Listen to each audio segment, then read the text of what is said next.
Católico, vive tu fe, ama a Jesús y comprométete. Católico, vive tu fe, ama a tu iglesia y comprométete. Un saludo muy especial para todos los oyentes a esta hora de la mañana que se conectan a través de www.alegriaygozo.com. Sean todos bienvenidos a su programa Apologética Católica. El reino de Dios ha llegado, que aún hay esperanza. Bueno, como ya lo saben, están nuestras líneas preparadas para recibir cada una de sus preguntas, de sus dudas acerca de los temas que hemos compartido con ustedes a través de su programa Apologética Católica. Pueden escribirnos al 312-698-4579. Nuestro WhatsApp oficial ya se encuentra habilitado para que puedan conectarse con nosotros, para que podamos estar en vivo con todos ustedes a través de su programa Apologética Católica. En la casa o el trabajo, ama, perdona, consuela y ayuda a tu hermano. Bueno, y sin más preámbulos, le vamos a dar la bienvenida al padre Miguel Ángel, que ya se encuentra con nosotros aquí en las instalaciones de su emisora Alegría y Gozo. Padre, muy buenos días, que el Señor le bendiga. Buenos días, Henry, a todos los que en este momento entran en sintonía, sean todos bienvenidos. Católico, vive tu fe, ama a tu iglesia y comprométete. Esta es la iglesia que Cristo quiso fundar. Bien, como siempre, iniciamos con una oración ofreciendo al Señor este día que nos regala. Santo y Divino Espíritu, llénanos plenamente de tu luz, de tu sabiduría, de tus dones, gracias y carismas. Concédenos la gracia de ser siempre fortalecidos por tu presencia en este día y en todas las actividades que iremos a realizar. Te lo pedimos por mediación de Jesucristo, que vive y reina por los siglos de los siglos. Amén.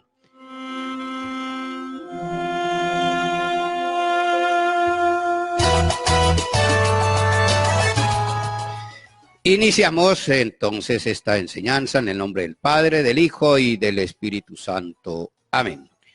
Bien, hermanos, hoy vamos a hablar de un tema que es bastante significativo, bastante importante dentro de nuestra fe católica. Aunque no es un tema que esté continuamente siendo abordado por aquellas personas que no comparten nuestra fe, aquellos hermanos esperados o aquellos que están en contradicción con nuestra fe. Sin embargo, es un tema que en algunas ocasiones sí podemos ser cuestionados y podemos ser atacados de alguna manera, y es el tema de la Trinidad. Hay varias confesiones religiosas en las cuales unas aceptan solamente a Jesucristo.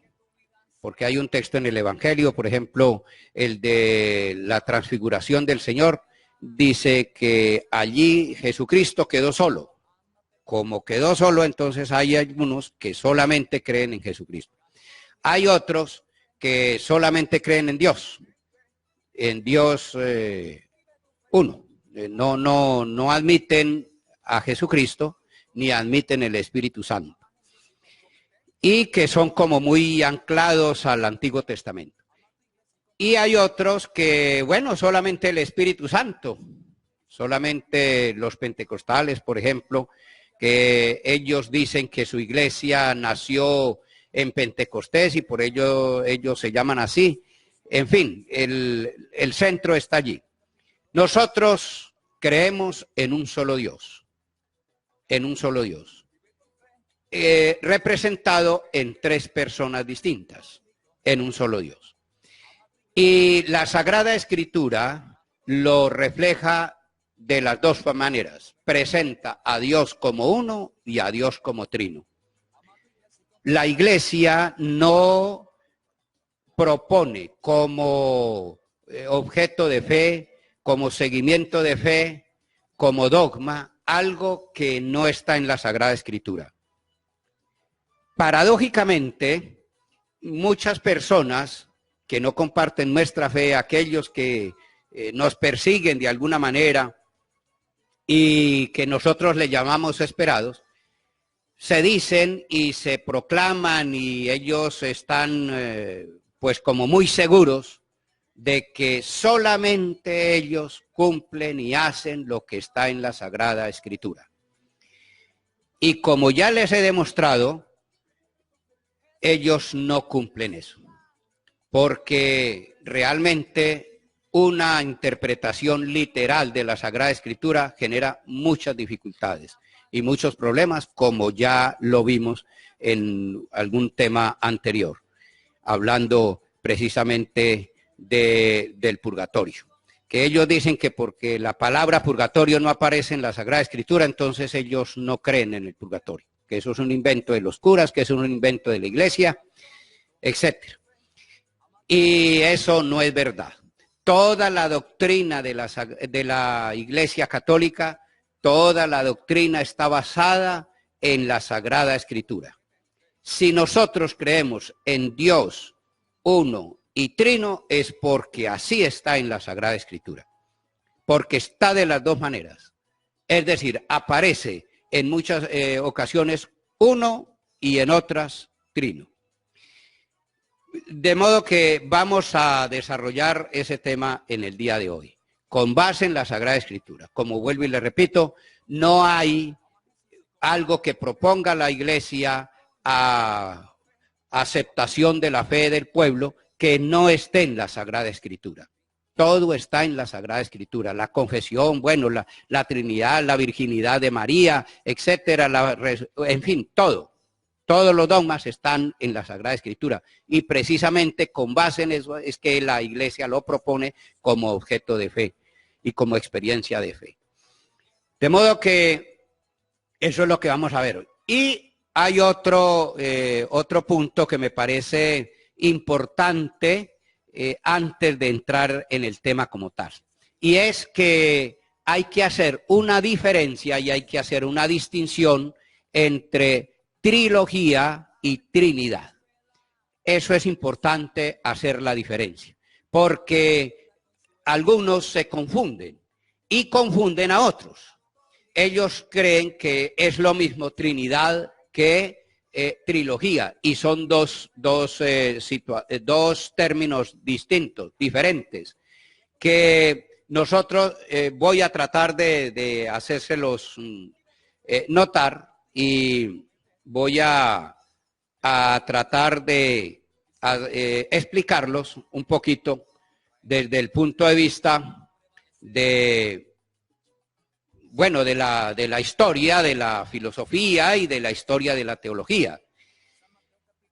Hay religiones como el caso, no son religiones las sectas. Ellos se dicen religión, pero no son religión. Para la religión, para la filosofía, son las grandes religiones. Por ejemplo, los hindúes, los musulmanes, los budistas, etcétera. Esos son grandes religiones, dentro de las cuales también nos incluyen a nosotros, los cristianos. Aunque nosotros no somos una religión. Nosotros no somos una religión, nosotros somos una iglesia, porque Jesucristo no fundó una religión, fundó una iglesia, y nosotros somos la iglesia católica, pero no somos una religión. Algunas confesiones religiosas, algunas religiones o filosofías, ideologías, etcétera, tienen como fundamento o como, digamos, substrato de creencia la triada y la trinidad, ¿no? Son la trilogía, la triada es una cosa y la trinidad es otra. Una triada o una trilogía consiste en 3 elementos distintos que conforman un todo. Mientras que una trinidad se refiere a una, con base en una palabra griega que significa hipóstasis, que significa esencia, que proviene del griego, que hipóstasis significa esencia individual o particular, que también forman un todo, pero no cambian de esencia. Es la misma esencia, pero en 3 digamos en el caso nuestro, en 3 personas distintas. Por ejemplo, el caso de nosotros, los cristianos, tenemos la Trinidad, que es un dogma sobre la naturaleza de Dios y afirma que Dios es uno y a su vez es trino, es decir, un ser único que existe como 3 personas divinas, el Padre, el Hijo y el Espíritu Santo. De modo que Dios es Dios, Jesucristo es Dios y el Espíritu Santo es Dios. Pero no son 3 dioses. No son 3 dioses porque no hay 3 esencias, solamente una sola. Sino un solo Dios en una misma naturaleza. No hay 3 naturalezas, sino una sola. Voy a tratar de ilustrarlo con un ejemplo. Aquí no lo podríamos hacer, pero bueno, nosotros nos vamos a imaginar. Tenemos 3 personas, 3 personas, 3 hombres o 3 mujeres o 3 personas. Son 3 personas distintas, pero una sola dignidad, una sola realidad, que es la realidad humana. No hay 3 humanidades, no hay 3 realidades ni esencias. Hay una sola, que es la humana. Los 3 son humanos, las 3 personas son humanas. Y ellas 3 también forman un todo, porque la dignidad humana no es una dignidad para los negros, una dignidad para los blancos, una dignidad para los bajos o los altos o los gordos. No, una sola dignidad. El ser humano, ya lo vamos a ver ahora en Génesis, por ejemplo, Génesis capítulo 1, versículo 26, que con ese texto vamos a empezar este tema, con Génesis capítulo 1, versículo 26. Y allí ustedes notarán que hay, bueno, por ejemplo, vamos a ir combinando y mezclando con varios textos donde aparece Jesucristo, Dios como Trinidad y donde aparece Dios como unidad. Las dos las vamos a ir analizando mezcladamente con algunos textos de la Sagrada Escritura. Pero antes de comenzar, de entrar en el tema, también quisiera hacer otra explicación previa. Además de esta que ya hicimos, quiero hacer otra explicación. Y es que los misterios no se definen. No se pueden definir los misterios, porque si se definieran, dejarían de ser misterio. Entonces, una vez que ya se define algo, pues ya queda como objeto de conocimiento, pero los misterios no son objeto de conocimiento, ni son definibles, son objeto de fe. Ustedes recuerdan, por ejemplo, el dogma de la resurrección de Cristo, Ustedes recuerdan, por ejemplo, Juan capítulo 11, versículo 25, el diálogo que tiene Jesucristo con Marta en el caso de la muerte de Lázaro. Jesucristo se dio cuenta de la muerte de Lázaro, fue a visitar a Marta y a María, que estaban dolidas por la muerte de su hermano. Marta sale a su encuentro y le dice: Señor, si hubieras estado aquí, mi hermano no habría muerto, pero yo sé que a una hora Él le concederá todo lo que Él le pida. Jesucristo le dijo: yo soy la resurrección y la vida. Entonces Jesucristo le dijo a Marta, le dijo: tu hermano resucitará. Y Marta le respondió: sí, Señor, yo sé que resucitará en la resurrección del último día. Pero le dijo Jesucristo: yo soy la resurrección y la vida. El que cree en mí, aunque muera, vivirá. Y todo el que vive y cree en mí, no morirá para siempre. ¿Crees esto? 3 veces Jesucristo utiliza la palabra creer. ¿Crees que el que muere resucita? ¿Y cree que el que está vivo al morir también resucita? Y después le dice: ¿crees que eso es verdad? 3 veces. Y Eso muestra que la resurrección es un principio de fe, es de fe. Aquel que no quiera creer, pues no es problema nuestro. Y en eso se basa precisamente nuestras predicaciones para una persona que ha pasado a la eternidad, para darle un consuelo, para darle un apoyo, para acompañar a la familia del ser querido que ha pasado a la eternidad. Esa esperanza, dice San Pablo en Romanos 5, dice que esa esperanza no defrauda. Es una esperanza de que tenemos la certeza, la fe, la seguridad de que esa persona ha resucitado con Cristo, ha resucitado con Dios. De modo que es objeto de fe. De modo que los misterios no se pueden definir, son objeto de fe. Son objeto de fe. La virginidad de María, como alguien en una ocasión yo le demostraba con los textos que María había sido virgen antes del parto, en el parto y después del parto, y etcétera. Eso es cuestión de fe. Si usted no quiere creer, es problema suyo. Pero nosotros lo creemos, que eso es verdad. Bien, eso, por ejemplo, hay otros misterios, el misterio de la Sagrada Eucaristía, el misterio de la virginidad de María, el mismo misterio de la Trinidad. Por eso no son definibles, pero sí hay unas explicaciones que nos ayudan a acercarnos al misterio. Y eso es lo que vamos a hacer. Vamos a tratar de acercarnos a ese misterio. El misterio de la Trinidad, con algunos textos de la Sagrada Escritura.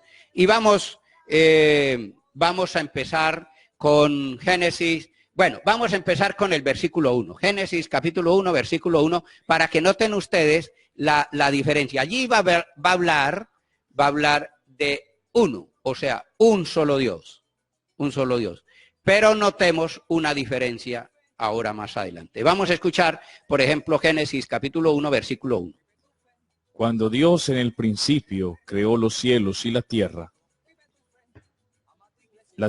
era una masa caótica y las tinieblas cubrían el abismo, mientras un viento impetuoso sacudía la superficie de las aguas. Bueno, allí dice, cuando Dios creó, ahora el versículo 3, está hablando de uno solo, ahí solamente un solo Dios. Cuando Dios creó, siga. Entonces dijo Dios. Dijo Dios, un solo Dios. ¿Sí? Para que noten ustedes que ahí está hablando de uno solo. Pero noten la diferencia ya en el versículo 26. Porque ya no sabemos la historia, no lo vamos a leer todo obviamente. Dijo Dios, hágase el cielo, la tierra, etcétera, las lumbreras, etcétera, y amaneció, atardeció y amaneció el primer día, y dijo Dios, y vio Dios que todo estaba bien. Hay un solo Dios. Ahí está hablando de uno solo. Pero vamos a notar la diferencia con el versículo 26.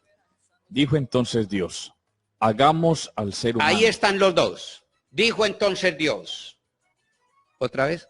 Hagamos al ser humano. Hagamos. Allá está hablando en plural. Ya está hablando en plural. Primero, está hablando en singular y inmediatamente habla en plural. Un plural. Que en hebreo significa, pues, por una parte, vamos a explicarlo así muy rápidamente, el plural que puede indicar una deliberación de Dios en su corte celestial, es decir, los ángeles. Por ejemplo, el Salmo 8, el Salmo 8, si quiere lo leemos, Salmo 8 y Salmo 8, 6. Salmo 8, 6 dice, lo hiciste poco inferior a los ángeles. O sea, lo hiciste. Allí está hablando. Vamos a sí, ya lo tienes ahí. Salmo 8. Sí, 6. Versículo 6. Sí. Lo has hecho algo inferior a un Dios. O sea, está hablando del hombre. Está hablando del hombre. Si quiere, empiécelo un poquito más antes para que... El 4, ¿no? Sí, A ver. Mira el cielo, obra de tus dedos, la luna y las estrellas que has fijado. ¿Qué es el mortal para que te acuerdes O de sea, él? ¿qué es el hombre? ¿Qué es el hombre? Está hablando del hombre. ¿Qué es el hombre para que te acuerdes de él? El ser humano para que le des poder. Es el ser humano para que le dé poder. Lo has Siga. hecho algo inferior a un Dios. Sí, y lo has re- hecho algo inferior al Dios, a Dios. Lo has revestido de honor y de gloria. Bueno, y otras traducciones, por ejemplo, otras traducciones dice, lo hiciste poco inferior a los ángeles. Entonces, está de una manera muy deliberada, está hablando de un plural, de un plural. No podemos decir que sea la Trinidad, porque hasta el momento sería muy atropellar el texto, hablar de una Trinidad. Pero esa deliberación de Dios, de su corte celestial, hablando de los ángeles, y que luego Hebreos también lo repite, Hebreos, por ejemplo, capítulo 2, versículo 7, allí sí creo que dice, a ver si está por allí, mientras que Hebreos capítulo 2, versículo 7, si quieren ustedes, allá lo pueden también buscar y lo pueden verificar. Va a decir lo mismo. Lo hiciste poco inferior. Está hablando del hombre. Hagamos al hombre a nuestra imagen. Dice, hagamos al hombre a nuestra imagen. Está hablando de nuestra, está hablando de plural. No dice, voy a hacer al hombre a mi imagen. No. Dice, hagamos al hombre a nuestra imagen. ¿Ya lo tienes ahí? Sí, Hebreos 2, 2:7. 2:7. Bueno, aunque por aquí empieza desde el 6. Nos dice, Bueno, desde el 6, sí. de ello da fe a alguien en lugar de la escritura. Uh-huh. ¿Qué es el ser humano para que te acuerdes de él? ¿Qué es el ser humano para que te acuerdes de él? Está retomando el Salmo 8. Que el simple mortal para que te preocupes por él. Apenas inferior a los ángeles lo hiciste. Apenas inferior, ahí está. Apenas, allá está hablando. Lo hiciste poco inferior a Dios. Poco inferior a Dios. ¿Por qué? Porque ya allá en el 1:26, hagamos al hombre a nuestra imagen. Y ahí viene a confirmarlo la carta a los hebreos. En el 7, sí, dice, el 7. apenas inferior a los ángeles. Apenas inferior a los ángeles. Entonces está hablando que esa corte celestial se está refiriendo es a los ángeles. Ahora bien, la traducción griega de este salmo y del Hebreo 7, así lo ha entendido, que cuando Dios dice hagamos, es que se está refiriendo a esa corte celestial. Y por otra parte, eso por una parte, por otra parte expresa también la majestad y la riqueza interior de Dios, cuyo nombre en hebreo se presenta de forma plural. Y este plural terminó dando un camino muy seguro, un camino expedito a los santos padres que vieron insinuada en este texto, vieron insinuada la Trinidad. Y vamos a ver que está insinuada y por eso los santos padres y por eso la Iglesia lo ha propuesto como Trinidad. ¿Por qué? Porque se va a empezar con el paso de la historia de la Sagrada Escritura, nos vamos a dar cuenta que eran tres. ¿Dónde lo dice? Sí lo dice. La Sagrada Escritura lo dice y lo vamos a buscar. Génesis capítulo 18, versículo 2. Bueno, puede empezar del versículo 1. Génesis capítulo 18, versículo 2 es la teofanía. Abraham se le aparece Dios y le propone, le va a confirmar que Sara va a quedar embarazada y que va a tener un hijo. Esa teofanía de Mambré, una teofanía ¿qué significa? Manifestación de Dios. Esa manifestación de Dios que se le manifestó perdonen la redundancia, a Abraham, ahí le prometió que a Sara iba a tener un hijo. Pero fíjense la forma como se presenta y cómo lo ve Abraham. Notemos, versículo capítulo 18. Capítulo 18, versículo 1. Sí, puede empezar el versículo 1. Apretaba el calor y estaba Abraham sentado a la entrada de su tienda, cuando se le apareció el Señor en el encinar de Mambré. Bueno, se le apareció Dios, se le apareció el Señor. Ahí está hablando de uno. Pero vamos a ver.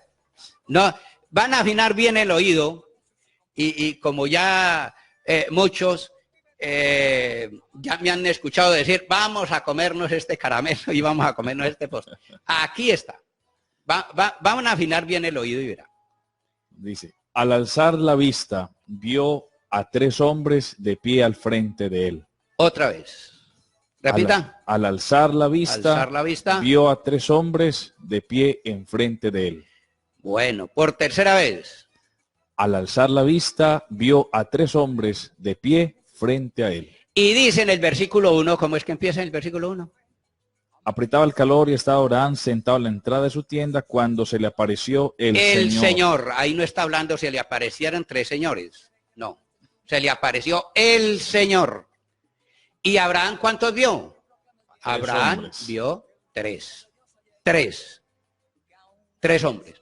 Aquí ya se empieza a notar y a observar, ustedes empiezan a observar que desde el Antiguo Testamento ya se presagiaba, se profetizaba que Dios era trino, que de alguna manera Dios manifiesta ese plural del que se está refiriendo Génesis 1:26 es a esos 3 que vio Abraham. Por eso los santos padres y la iglesia ha retomado esos textos y ha visto allí de alguna manera insinuada y confirmada después con los textos que lo estamos viendo, confirmada que fueron 3. De modo que esa es la doctrina que nosotros predicamos, en la cual está basada la doctrina católica. De modo que nosotros, la iglesia se basa en estos textos para decir que desde el Antiguo Testamento ya se presagiaba 3. Y también esos 3, uno, por ejemplo, ahí mismo en el mismo capítulo, el versículo 9, pasemos al versículo 9, el versículo 9, creo, versículo 9, sí, vuelve a hablar de uno. En el versículo 9 nos dice, Sí. Ellos le preguntaron, ¿dónde está Sara, tu mujer? Ah, bueno, fíjense. Ellos. Entonces todavía nos seguimos comiendo el postre. Ellos. O sea, los tres que vio Abraham. Ellos le preguntaron. O sea, esos que vio Abraham. Primero dice, en el versículo 1 dice que el Señor, se le apareció el Señor. Se le apareció el Señor. O sea, Dios. Se le apareció Dios. Lo mismo que hicimos en Génesis 1:1. Creó Dios cuando Dios creó el cielo y la tierra. Cuando Dios creó el cielo y la tierra. Y en el 26, y dijo Dios, hagamos 3. Bueno, y aquí se dice que son 3. Primero, el Señor se le apareció el Señor. Bueno, y se le apareció el Señor. ¿Y cuántos vio? Abraham no vio 1, vio 3. A 3 hombres. Y después, en el versículo 9, vuelve a confirmar que eran 3. Porque ellos, en plural, le está diciendo, ellos... Aunque aquí en el versículo 8 nos comenta, Padre, algo también que nos dice, cuando el becerro ya estuvo a punto, le sirvió acompañado de leche y de requesón. Mientras comían, Abraham se quedó de pie junto a ellos. O sea, comían, hasta que les dio de comer, ¿sí? Les dio de comer. O sea, que entonces, al comienzo dice, se le apareció el Señor. Y Abraham vio 3. A esos 3 Abraham los acogió. Hasta comieron con él. Y después, esos 3 le dijeron. Y ellos le preguntaron. Ellos le preguntaron. ¿Dónde está Sara, tu mujer?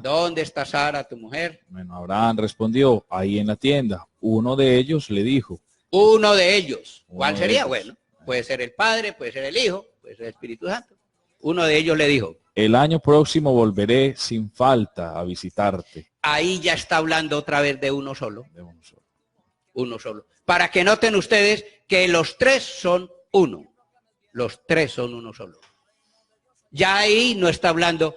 Fíjense que en este versículo anterior está diciendo, ellos le dijeron.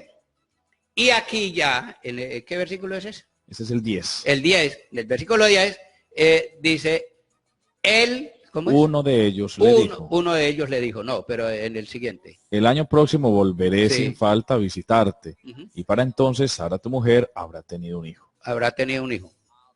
Siga. Mientras tanto, Sara estaba escuchando a la entrada de la tienda, a espaldas del que hablaba. Abraham y Sara ya eran ancianos, entrando en años, y Sara ya no tenía sus periodos menstruales.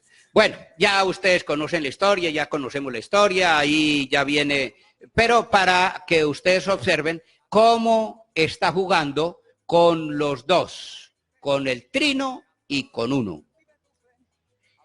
Bueno, vamos a hacer una primera pausa, y ya regresamos. En un momentico regresamos, continuamos con este tema, ya vamos a pasar al Nuevo Testamento para que ustedes noten y confirmen que realmente en la Sagrada Escritura está la doctrina que nosotros predicamos. Ya volvemos. Católico, vive tu fe, ama a Jesús y compromete.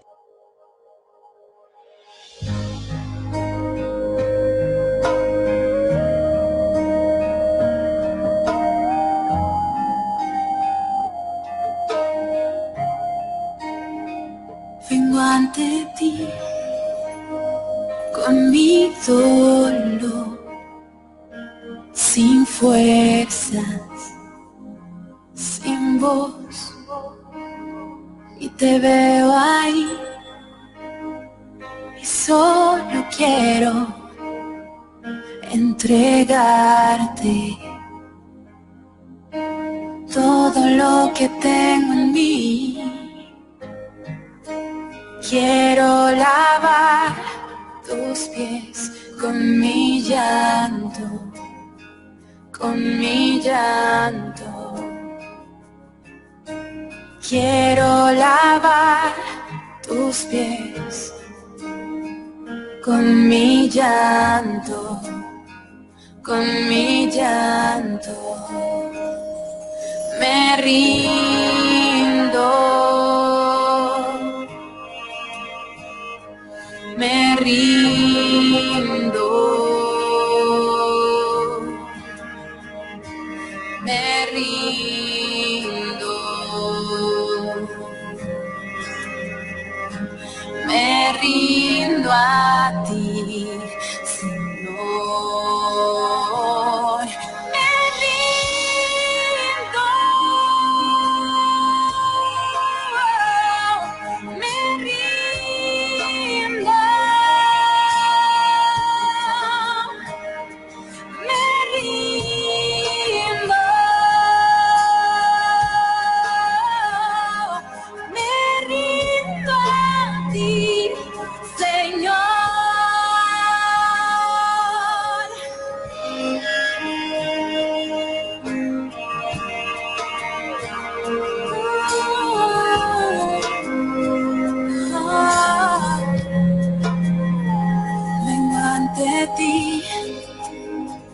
Con mi dolor, sin fuerzas, sin voz, y te veo ahí, y solo quiero entregarte todo lo que tengo en mí. Quiero lavar tus pies con mi llanto, con mi llanto. Quiero lavar tus pies con mi llanto, con mi llanto. Me rindo. Me rindo,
Alegría y Gozo Radio, emisora virtual.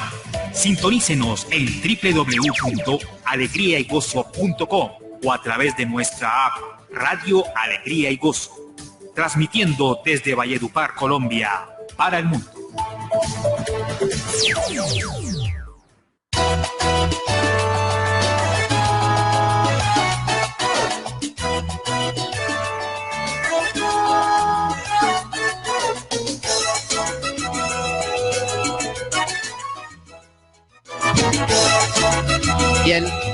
Bien, hermanos, continuamos con nuestro tema de hoy, la Santísima Trinidad.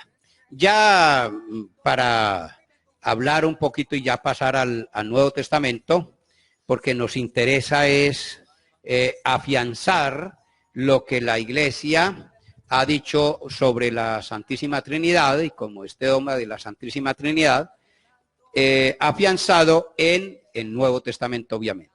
Vamos a leer, por ejemplo, vamos a empezar con Juan capítulo 7, versículo 16. Allí ya empezamos, porque ya todos sabemos, o por ejemplo, antes de eso, por ejemplo, podemos leer, bueno, ya se me viene en la memoria. Primero vamos a leer, por ejemplo, Mateo capítulo 22, versículo 34, creo que es 34. Mateo capítulo 22. Sí. 34. Dice, cuando los fariseos oyeron a Jesús, sí, había hecho callar a los saduceos, y se reunieron en torno a él. Y uno de ellos, doctor en ley, le preguntó. Oigan, fíjense bien, una persona especialista en el Antiguo Testamento, es decir, en la ley mosaica, un especialista. Eso es como decir hoy, perdóneme que lo contextualice, es como si, por ejemplo, frente a usted se le presenta, o bueno, frente a un sacerdote se presenta un magistrado de la Corte Constitucional o un senador de la República, que son personas que estudian mucho las leyes y saben bastante de leyes. Entonces un maestro, ¿cómo dice? Dice, le preguntó con intención de tenderle una trampa. De tenderle una trampa. Maestro, ¿cuál es el mandamiento más importante de la ley? Jesús le contestó. Entonces vamos a ver, afinen el oído, cómo Jesucristo responde. ¿Cómo responde? Amarás al Señor tu Dios con todo tu corazón, con toda tu alma y con toda tu inteligencia. Bueno, amarás al Señor tu Dios con todo tu corazón, al Señor tu Dios. Ahí no dice amarás a los señores o a los dioses. No, amarás a uno solo. Ahí está uno solo. Y ese es un texto que Jesucristo retoma de Deuteronomio 6:4. Él lo ha retomado, bueno, sí, si quiere lo podemos leer. Deuteronomio 6:4 dice, es el que retoma a Jesucristo y con ese le responde. No estaba en la ley mosaica, porque en los 10 mandamientos no aparece eso. Aparece de otra manera. No tendrás, por ejemplo, Éxodo 23, dice, no tendrás otro Dios fuera de mí. Y aquí dice, por ejemplo, en Deuteronomio, 6, ese es el que Jesucristo le saca al maestro de la ley. El Shema. Sí, el Shema. Escucha Israel, el Señor, y únicamente el Señor es nuestro Dios. Es el único Señor, es único. Por eso ahí está hablando de uno, único Señor. Amarás al Señor, ¿cómo es? Amarás al Señor tu Dios con todo tu corazón, con toda tu alma y con todas tus fuerzas. Graba en tu corazón estas palabras que hoy te he dicho. Bueno, ahora vamos a ver, ahora sí, Juan capítulo 7, versículo 16. Vamos a escuchar lo que nos dice Jesucristo, o Jesucristo le está diciendo a los discípulos, o a los que estaban allí a su alrededor. Jesús les dice. Jesús les dijo. La doctrina que yo enseño no es mía. La doctrina que yo enseño, y yo hago pues propia esas palabras de Jesucristo, la doctrina que nosotros estamos predicando no es nuestra. ¿cómo es? Ni de Jesucristo siquiera, no es ni de Jesucristo, Jesucristo mismo lo va a decir. La doctrina que yo enseño no es mía, es de aquel que me ha enviado. De aquel que me ha enviado. O sea, la doctrina de Jesucristo no es de él, sino del Padre, que la enseñó. No de cualquier persona, sino de Jesucristo, que es el enviado. Luego Jesús sigue la doctrina que el Padre le ha enseñado, le ha enviado. ¿Cuál es esa doctrina? Pues la doctrina que inició desde, por ejemplo, Juan capítulo 1, versículo 1.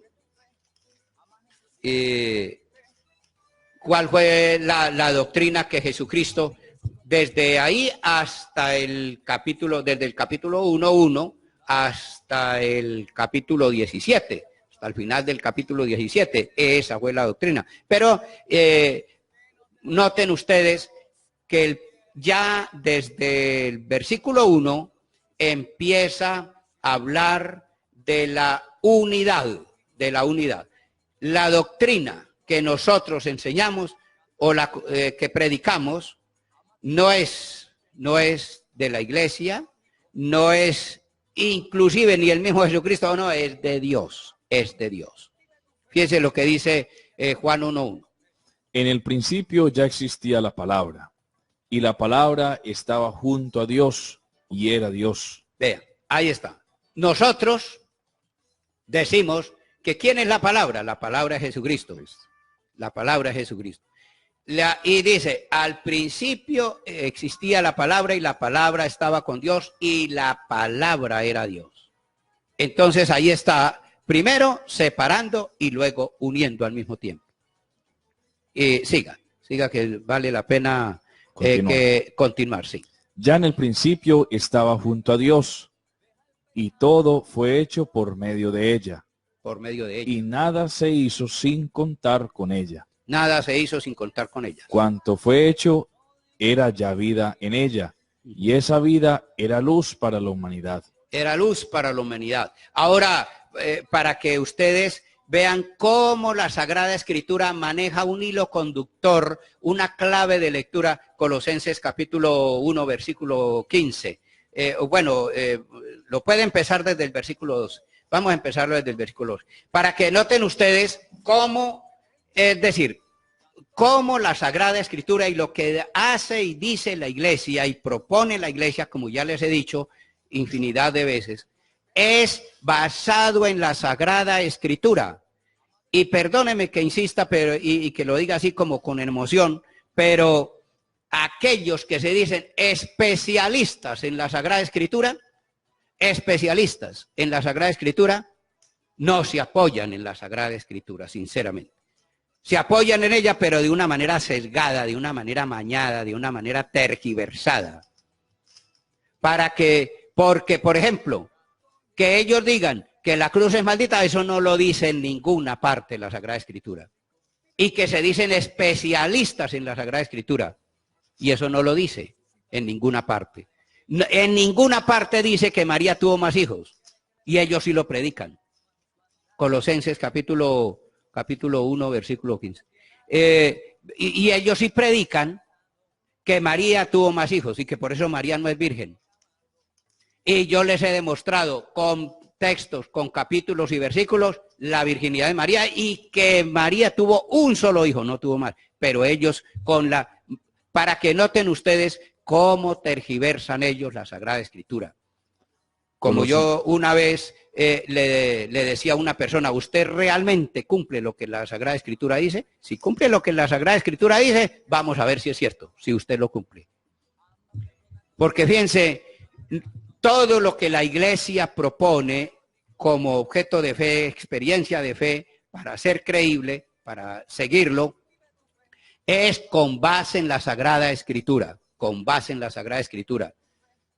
Y ya le hemos leído muchas veces ese texto, Primera de Timoteo 3:15. Primera de Timoteo 3:15 dice, para que sepas cómo hay que portarse en la casa de Dios, que es la iglesia del Dios vivo, columna y fundamento de la verdad. Entonces, ¿Dónde está la verdad? Pues en la iglesia. ¿Pero en cuál iglesia? En la iglesia que Jesucristo fundó. En la iglesia que Cristo fundó. ¿Y cuál fue la iglesia que Cristo fundó? Pues la nuestra. Porque yo sí se lo puedo demostrar durante la historia que es la nuestra, que no es otra. Por eso, noten ustedes cómo la Sagrada Escritura maneja un hilo conductor. Ahora vamos a leer Colosenses, para que noten ustedes cómo San Pablo no conoció a Jesucristo personalmente. No lo conoció. Y es más, este texto, el que vamos a leer, se escribió muchos años antes del Evangelio. Como 40, casi 50 años antes, imagínate, 50 años antes del Evangelio, de lo que acabamos de leer. En el principio existía la palabra y la palabra estaba con Dios y la palabra era Dios y nada se hizo sin ella. Eso se escribió casi hacia el año 100, mínimo 40 años después de haber muerto San Pablo. Y vea lo que dice San Pablo. Escuchemos lo que dice San Pablo. Colosenses capítulo 1, versículo 12. Empecémoslo desde el 12. El propio es el 15, pero lo puedes empezar desde el 12. 12, sí. Nos dice, den gracias al Padre. Damos gracias a Dios Padre, que nos ha juzgado dignos de compartir la herencia de su pueblo en el reino de la luz. El quien nos ha rescatado del poder de las tinieblas y nos ha trasladado al reino de su Hijo querido. O sea, ¿quién nos rescató? El Padre. ¿A través de quién? Del Hijo, dice San Pablo. Esa es la teología de San Pablo. Siga. Del que nos viene la liberación y el perdón de los pecados. Que nos viene la liberación y el perdón de los pecados. Siga. Cristo es la imagen de Dios invisible. Cristo es la imagen, está hablando de ese Hijo de Dios Padre. Cristo, la misma palabra que habla allí San Juan 1:1, en el principio existía la palabra y la palabra era Dios y la palabra, bueno, para que vean, noten ustedes que es Cristo. Y dice allí, todo se hizo por ella y nada de lo que existe se hizo sin ella. Aquí está lo que dice San Pablo. San Pablo lo confirma. Siga. Cristo es la imagen de Dios invisible, el primogénito de todo lo creado. Primogénito, o sea, el primero de todo. Antes de él no existía nada. A partir de él se empezó a existir todo. Primogénito. Dios ha creado en él todas las cosas. Dios hizo en él, por él, todas las cosas. Todo lo que existe. Todo lo que existe. Todo es todo. Ahí va a explicar ese todo a qué se refiere. Las celestes, terrestres, visibles e invisibles, tronos, dominaciones, principados, potestades. Es decir, todo. Creado por Dios. Todo lo ha creado Dios por Cristo y para Cristo. Y para Cristo. ¿Y por qué en Cristo? Porque, por ejemplo, ahí Juan capítulo 1, versículo 14, Juan capítulo 1, versículo 14, el Evangelio de San Juan, ahí dice que realmente esa palabra era Cristo. Vamos a ver si es cierto o no. Porque la Biblia lo dice. La iglesia, vuelvo y repito, perdóneme, pero es para que ustedes confirmen que realmente la iglesia es sabia. La iglesia es sabia. Y tiene una sabiduría y una misericordia con todos, porque todo lo que propone está basado en la Sagrada Escritura. Fíjense que allí San Juan va a decir que es Cristo. ¿Cómo lo dice? Y la palabra se encarnó y habitó entre nosotros. Bueno. Y vimos su gloria, la que le corresponde, como Hijo primogénito del Padre. Bueno. Lleno de gracia y de verdad. Como dice la sabiduría campesina. ¿Más claro? No canta un gallo. No canta un gallo. Ahí está. O sea, ¿quién es esa palabra que se hizo carne? Jesucristo. Y ahí clarito lo dice. Entonces esa es la palabra de Dios. Como yo una vez hablaba con uno de estos hermanos y con una de estas personas y les decía, vamos a enfrentar la palabra de Dios con la palabra tuya, porque lo que usted está diciendo son palabras suyas, no son palabras de la Sagrada Escritura. No. Porque, por ejemplo, como ya hemos dicho, decir que el bautismo es único para perdón de los pecados, eso lo dicen ellos. Pero la Sagrada Escritura no dice así. La Sagrada Escritura dice otra cosa. Que la cruz es maldita, lo dicen ellos, pero la Sagrada Escritura no lo dice. Bueno, de modo pues que aquí vamos avanzando poco a poco en este maravilloso tema. Y vamos a ir continuando con estos textos de la... Ahora bien, alguno podrá decir, porque como ellos son, como dicen algunos, terquitos, ¿no? Ellos son obstinados en su palabra. Alguno puede decir, pero bueno, yo he leído completamente la Biblia de Génesis, Apocalipsis, y en ninguna parte aparece la palabra Trinidad. En ninguna parte. Sí, la palabra Trinidad no aparece en la Sagrada Escritura. La acuñó o la implementó Tertuliano, un gran teólogo, obviamente católico del segundo siglo. Él fue el que acuñó esa palabra. Lo que aparece en la Biblia es la existencia de un solo Dios en tres personas distintas, como ya lo hemos analizado y lo hemos descrito bien. Vamos a colocar un ejemplo. Génesis capítulo 3,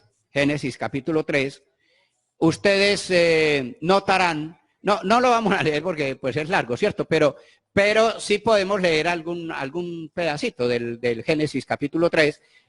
Noten ustedes que allí en ninguna parte dice, del capítulo 3 de Génesis, en ninguna parte habla de la palabra pecado. En ninguna parte aparece la palabra pecado. Pero sí está la doctrina. Es decir, primero está la doctrina y luego aparece el calificativo para referirse a esa doctrina. Primero aparece la narración de la descendencia de Adán y Eva. Nunca se utiliza la palabra pecado. Solo se nos describe la rebeldía de nuestros primeros padres que deciden desobedecer al mandamiento de Dios. Pues bien, en el tiempo se le llama, con el paso del tiempo se le llama, a esa enseñanza se le llama pecado. Pecado. Así que primero existe la enseñanza y después se busca el nombre o la palabra apropiada para referirnos a esa enseñanza, que es la desobediencia. ¿Qué es la desobediencia? Un pecado. Eso se trae. Bueno, vamos a leer para que ustedes noten que en ninguna parte de esto, de los primeros capítulos, aparece la palabra pecado. Pero nosotros después sí lo calificamos como pecado. Por ejemplo, ahí Génesis capítulo 2, versículo 15. Ahí aparece cuando Dios creó al ser humano, lo colocó en medio del jardín y le dio una orden, le dio un mandamiento. Dios, el Señor, tomó al hombre y lo puso en el jardín de Edén para que lo cultivara y lo cuidara. Y le dijo y le dio esta orden: puedes comer del fruto de todos los árboles que hay en el jardín, excepto del árbol del bien y del mal. No comas de ese fruto del árbol, porque el día que comas de él tendrás que morir. Y eso es lo que está descrito en el capítulo 3. ¿Qué es lo que está descrito en el capítulo 3? Que el hombre desobedeció a eso. ¿Y a dónde lo llevó? A la muerte. Y eso es lo que nosotros le aplicamos como pecado. ¿Qué significa el pecado? Aquello que te puede llevar a la muerte. a la muerte ontológica. Y eso está escrito. Versículo ahí, capítulo 2, versículo 17, creo que es, ¿no? Entonces, experimentará la muerte. No aparece la palabra pecado y nosotros le decimos pecado.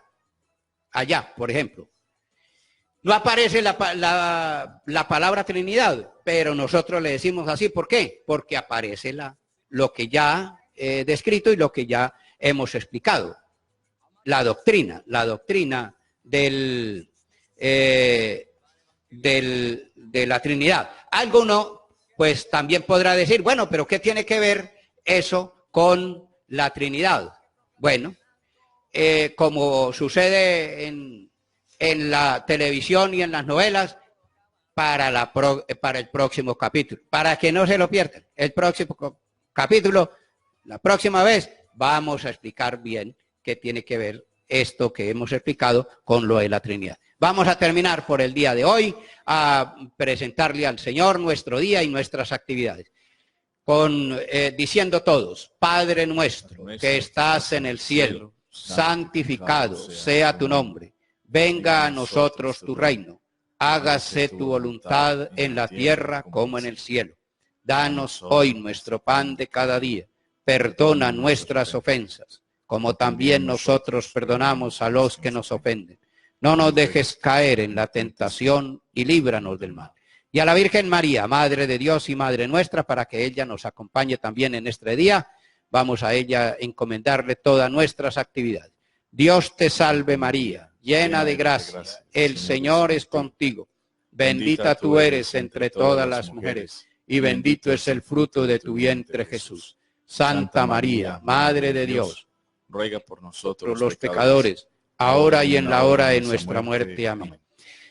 Gloria al Padre, al Hijo y al Espíritu Santo, como era en el principio, ahora y siempre, por los siglos de los siglos. Amén. Y terminamos esta enseñanza con la bendición de Dios. En el nombre del Padre, del Hijo y del Espíritu Santo. Amén. Y recordemos nuestro lema. Católico que lee, a ningún protestante le cree. Católico instruido jamás será confundido. Buen día para todos.